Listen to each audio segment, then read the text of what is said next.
everybody. We are back here at Red Zone DFS to hopefully make some money this week on some college football. So hopefully everyone had a good week last week. Man, trying to think back between the NFL and college and everything else. Weird week. I felt like I was on a lot of the right guys, right teams. I cashed obviously in some, but just not as big as I thought. Picked the wrong UCLA wide receiver and a few other things, which kind of did me in as far as hitting the big one. But here we are back at it again, ready to rock and roll. So before I get going, just wanted to say my article is out for college football. It is at dfsredzone.com. Definitely go check it out. There's a ton of information in here, breakdown of kind of where my thoughts are on each game. It's not too much. I don't write novels, but there's enough in here that's kind of be different or beyond kind of the pod, which we'll go through here in breaking it down. So if you want to revisit some of the stuff or kind of know all my thoughts into one little 10-minute read or so, this is it. So again, that's at dfsredzone.com. It's free. I will include the link in the show notes here, but let's get to it. So yeah, week 4, we have a huge slate on DraftKings. I know most of the slates are big on DraftKings, obviously, but huge one here. Interesting slate. We have no Bama, no Oregon, no Ohio State, no Oklahoma, no Ole Miss. So it's going to be an interesting one. There's some games on here, which I was like, wow, like you're including this one on here, which should make kind of interesting. So we'll see if kind of the herd moves towards some of the bigger, more well-known teams. I think some of the fish will swim that way, obviously. But I think there's some opportunity here with some of these smaller teams or smaller schools where maybe people don't have insight on, what's going on there. So did a deep dive this morning. Obviously it's college, right? We don't get all the information with injuries or some kid violated team rules and isn't going to play. So just be on the lookout for that. There's a few Twitter accounts that are out there with college football news and, leading up to game time, right? You kind of got to be locked in especially if you're playing a good amount of money. Make sure you're tuned in, right? Because you're going to get some late breaking news around 9:50 or about 8:50 Pacific Standard Time that could severely ruin your day if you don't have it. So stay in tune, but let's get into it. Game 1 on the slate, we have Missouri at Boston College, 59 over under. BC is a 2-point dog. Starting with Mizzou, look, they've had a pretty good season so far. Boston College has a pretty good defense. The one guy that I'm interested in here is Tyler Beatty. He's kind of the do-it-all guy for Mizzou. He's one of the leading receivers as well as the bell cow back for them. So I love that play right there. Boston College, again, they have a pretty good defense overall. I'm not going to mess with them too much. I don't think this game's super explosive, even though the point total is that much or that high. You have Grossel who's filling in for, I'm having to mispronounce this, Jerkovich. I don't really have much interest in him. He's been okay filling in. But the one guy that I do have interest in BC is the other running back in this game, which is Pat Garwo. He's averaging 6.8 yards per carry this season, and he gets to face a Mizzou defense that's giving up 267 yards a game. So if coaches do what we think they're going to do or what they should do, Pat Garwo should have a pretty good day on the ground. So that's where I would attack if I'm BC. The passing game's, again, okay. Zay Flowers is a really good player, I think. He's a real threat, but I don't have a ton of confidence in Grossel. Mizzou, who have they played, right? You got to look at some of those when you're breaking down the numbers. We talked about that last week. This early in the season, the numbers are skewed a little bit, but, not a bad game, but not my favorite either. So again, Tyler Beatty, Pat Garwo, those are my two favorites in this game, both running backs. Let's move on. Georgia and Vanderbilt, 35-point dogs. Vanderbilt is at home versus Georgia. Vandy right now has the 53rd ranked passing defense, but the 111th ranked rushing defense. Pretty wild. They've been getting gashed to start the season. Look, Zamir White, I've played him a few times already. I've gotten burned a few times already, but I don't know how you don't go back there this week. I enjoy the pain, so I will. The matchup's too good. The only concern is does Georgia score touchdowns in multiple ways here, right? Do they get it? 2 defensive touchdowns, 2 passing touchdowns. Zamir White punches one in, but gets you 12 points, right? He's priced up a little bit. I don't know. I mean, I feel like you have to have a little bit of interest in, guys on Georgia on your team. It's just, where is it going to come from? So Georgia should blast these guys off the field. Enough said. I don't love JT Daniels, but again, the matchup's too good to pass up. He should have a pretty good game, but again, that good game could be 17 of 20 passing for 220 yards and 3 or 4 touchdowns. And, does that win you a GPP? I don't know. I don't know if that's good enough, but we'll go through the slate. We'll break it down.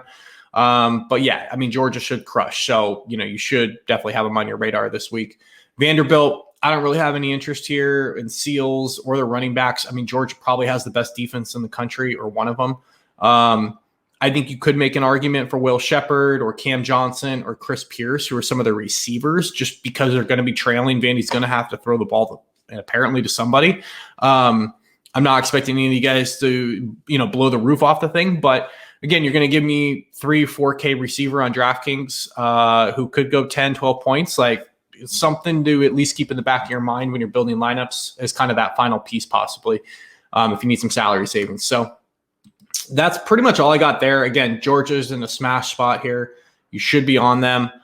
Cook is the other running back for Georgia. Keep an eye on it. He does mix in. He does catch passes. He could break off a huge run, for you. So not sure where you're going to go, but definitely look Georgia's way. Next up, we have LSU at Mississippi State. So here's a game I do have interest in. Max Johnson's been awesome for LSU. They did have a tough matchup against a UCLA team who's feisty out here on the West Coast. He's rocking 161 quarterback rating to start the season. Keyshawn Boot looks the real deal. It's LSU's wide receiver now, apparently. He looks awesome. He's priced high, but again, this offense is super explosive. This is a 1-2 punch here that you definitely want to consider when building lineups this week. Mississippi State, Mike Leach doesn't really play defense, as you found out over his career. They're better than obviously they were at Washington State, or Mike Leach, the defense down there in Mississippi State, or Texas Tech, but they're still not great. LSU should be able to score points this weekend. So Keyshawn Boot, Max Johnson are who are my favorites. Running back situation, I'm not really into it as much because I think the rotation is too spread out. Again, any of these guys could go off. I wouldn't blame you because they could, but I'm not in the game of just kind of rolling the dice and seeing where it lands. I like to know who's going to get the touches, who's going to get the ball. And I can't say that confidently with LSU and who it's going to be. So I will probably be going to Johnson and Boot. Mississippi State, look, Mike Leach is going to throw the ball. He's going to throw it a lot. Will Rogers has been really good in his second year in the system so far. He's got a ton of weapons. That's the biggest concern if you're going to go Mississippi State's way. You've got Polk and Marks, Johnson, Williams, and Wally, who are all mixing in, getting a very similar target share in the passing game. They're all going to see the field a good amount. We don't really know who some of LSU's top corners are going to be on. That could rotate. They could be, trailing guys. So let's just hope you don't pick the guy that's being shadowed by, I forget his name at LSU, but one of the top corners in the country. So, but again, there's opportunity there in this game because of the volume. So I personally, my favorite is Marks, just because he's a guy who's going to get you rushing touches and he'll catch the ball through the air. If they have to dump it down a ton of times, and DK especially with a full point PPR, I think Marks is a really sharp play on Saturday, and I will have some of him for sure. Next up, Texas Tech at Texas. So Texas, wanted to celebrate last week after smoking Rice. Tech right now currently has the 9th ranked rushing defense in the country. Blew me away when I saw that. But they're going to get tested, obviously, with Bijan Robinson a lot on Saturday. I'm never fading Bijan Robinson. I think he's pretty matchup proof. If Texas is smart, they're going to give him the rock a lot to kind of slow this down. I don't think they want to get into a track meet with Casey Thompson at quarterback. He didn't have to open it up really last week, so I don't think they want to if they don't have to. But the receiving core is cheap here. Texas Tech, I mean, through the air, they can be exposed. You've got Whittington, Moore, and Worthy. They're all considered. You should consider. In Texas Tech, again, they're going to try to score. Very similar to Mississippi State. They run a spread offense. Tyler Shaw has been pretty good. Again, who have they played? What's the competition been like? Texas will be the best team I think they've played so far. So that's a question mark for me. But going through here, the running back with Thompson coming back healthy, him and Brooks are going to split.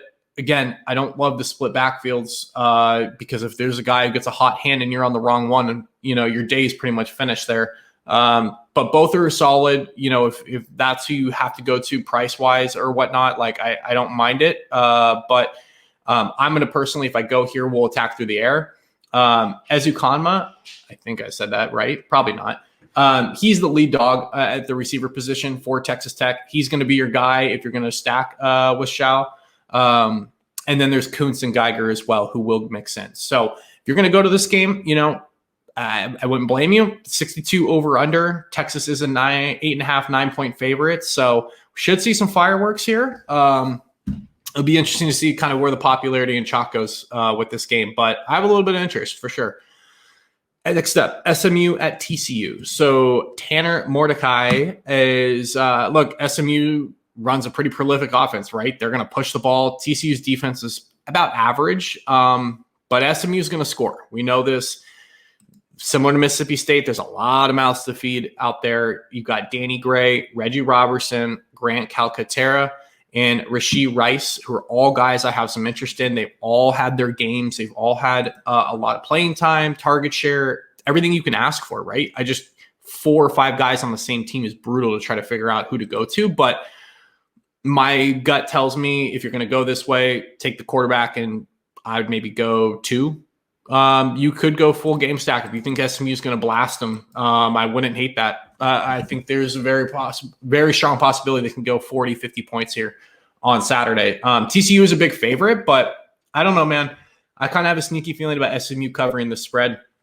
Going to the other side of the ball, SMU does not have a good defense. So TCU, Max Duggan is in a great spot. I've seen a lot of chatter about him this week. So expect you're not going to be the only one playing Max Duggan. But he's got guys like Quentin Johnston, Darius DeVee, and Blair Conwright as his pass catchers. I also think Zach Evans is someone I have a lot of interest in at the running back position. So if people are going to go to Duggan, I don't think a lot of people will go like quarterback, running back, receiver stack. That could be interesting. That's kind of what I'm thinking right now. But I have a lot of interest in this game. 64 over under. It's one of the highest on the slate. I dig it. The next game I'm going to brush over real quick. I don't really have any DFS interest in Notre Dame and Wisconsin, even though I think it's going to be a fantastic game. 46.5 over under. This is going to be a complete dogfight. Unless you believe in Jack Cohn and the revenge game, I think both these teams are going to run the hell out of the ball, beat each other up. Low scoring affair. Again, DFS wise, it's just not really my cup of tea. The only guy that I have a little bit of interest in is Ches Malusi for Wisconsin. We know this is what they want to do. They want to pound the ball. Notre Dame's given up a decent amount of rushing yards per game on the ground. And Wisconsin will go 30, 40 rushes if they have to win this game. So I don't mind Ches, but outside of that, I don't have a lot of interest in this game. Next up, we got Boise State at Utah State. Utah State's a 9-point dog, 69.5 over under here. So Boise's had some tough games. They've gotten crushed on the ground so far. And that's where I prefer to attack these guys. Calvin Tyler has been really good to start the season. I don't really know who Utah State's played that's going to give him a huge pushback and challenge, but nonetheless, he's averaging 6.1 yards per carry, 4 touchdowns on the year. That's where I'm going if I'm going to Utah State. Logan Bonner has been okay. Devin Tompkins, Brandon Bowling are their 2 main receivers. So, if you think this game is a massive shootout opportunity, those are your guys. For me, I will probably be more so on the other side of this game with Hammer and Hank at Bachmeier at quarterback. Khalil Shakir, I think, is one of the best receivers in the country. So there's probably nobody on Utah State that can stay with that guy. we could see a ceiling game out of Khalil Shakir. I really love that play this week.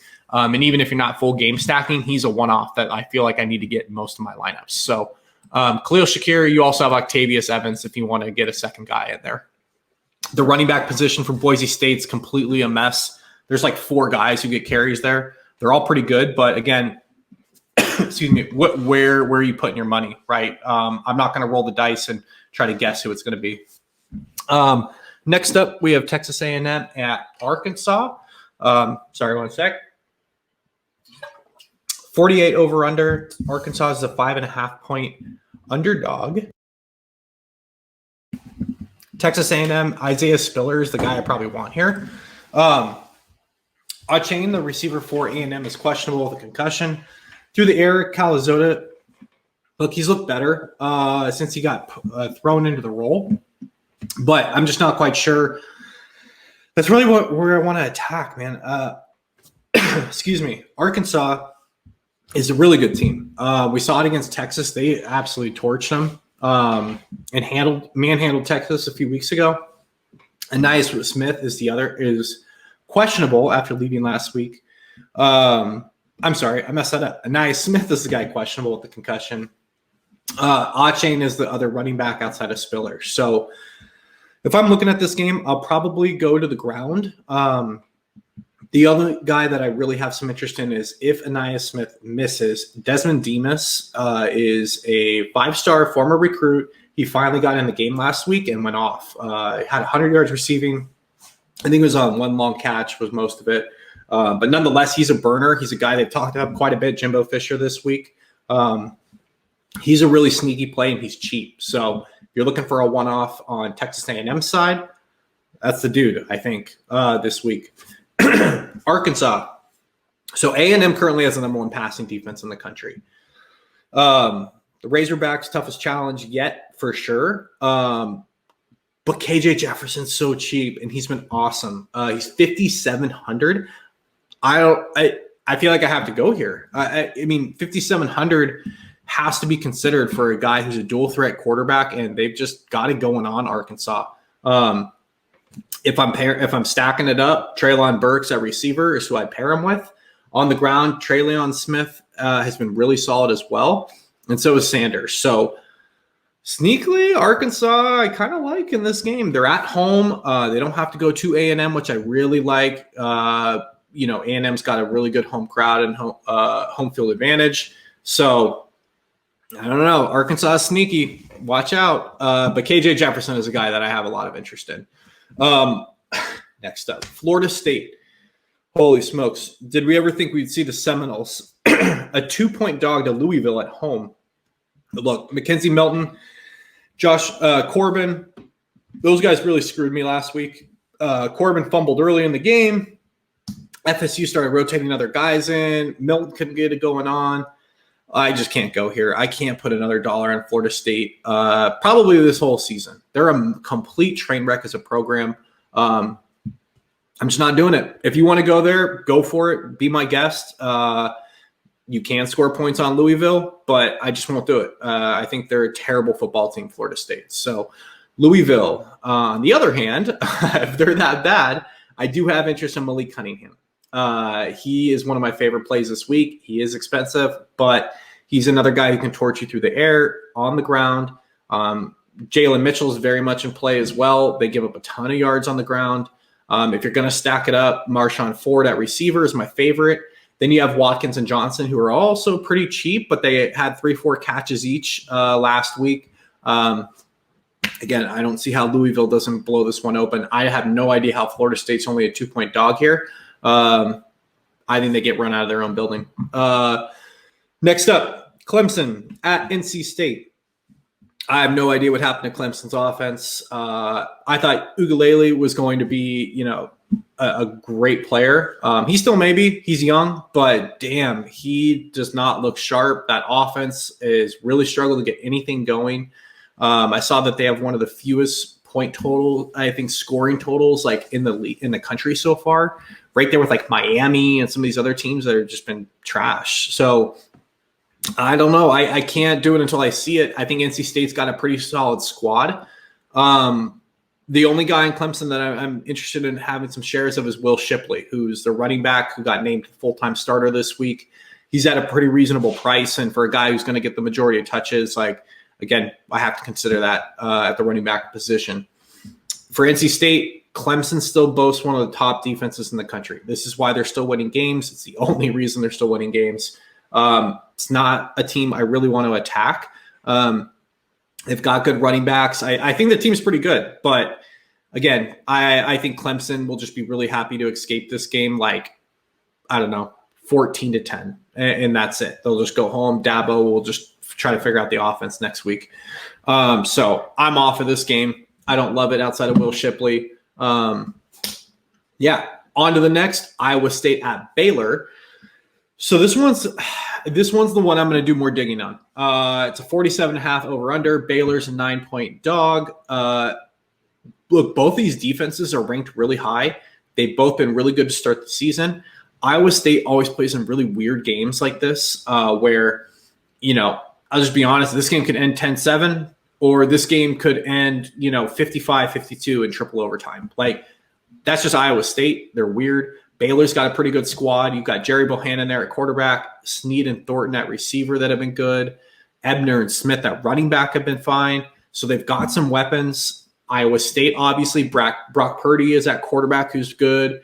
Breece Hall is awesome. Xavier Hutchinson's awesome. You've got Charlie Collar. So the defenses are good here, but both offenses are pretty solid too. So the 47.5 over under is kind of just throwing me off a little bit. Vegas knows what they're doing, but this is one of those weird games that I don't know how many people are going to go all in on this. Just wanted to kind of keep an eye on. And I'm going to do some more digging. I'll update my article if I see something or if I end up moving more onto it or off of it this week. Last but not least, I've got Rutgers at Michigan. Michigan's a 20-point favorite and a 49.5 over under. Man, are you a Harbaugh believer or is he going to come back to earth? So starting with the Rutgers first, look, Michigan, they've got a really good defense. I don't know if I really want to go after him here. Noah Verdal at quarterback, Bo Melton outside at receiver, and the rushing attack is Isaiah Pacheco.